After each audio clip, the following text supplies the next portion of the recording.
ఏమండి ఈ అమ్మాయికి మీ అమ్మ పేరు పెడదామండి. లేదు లేదు, ఈ అమ్మాయికి మీ అమ్మ పేరు పెడదాం. ఇగో అక్క, ఈ అమ్మాయికే వాళ్ళ అమ్మ పేరు పెడదాం. పెద్దదాన్ని చెప్తే అర్థమైతే లేదా అని మెంటల్లానా? ఈ అమ్మాయికే పెడదాం. లేదు, నువ్వు ఎంత తిట్టినా సరే ఈ అమ్మాయికే పెట్టు పేరు.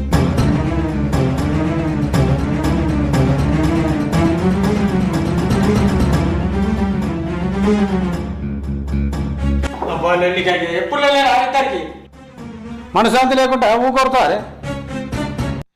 ఆ పిల్లలతో వశపడతలేదు తమ్ముడు. ఒక్క పిల్ల పేరు మా అమ్మ పేరు పెడదామంటే ఇంకో పిల్లం పిల్లేతట్టున్నది. పెద్ద సమస్యనే కదా మాస్టర్. చెప్పు తమ్ముడు, ఇప్పుడు ఏం చేయాలి నేను?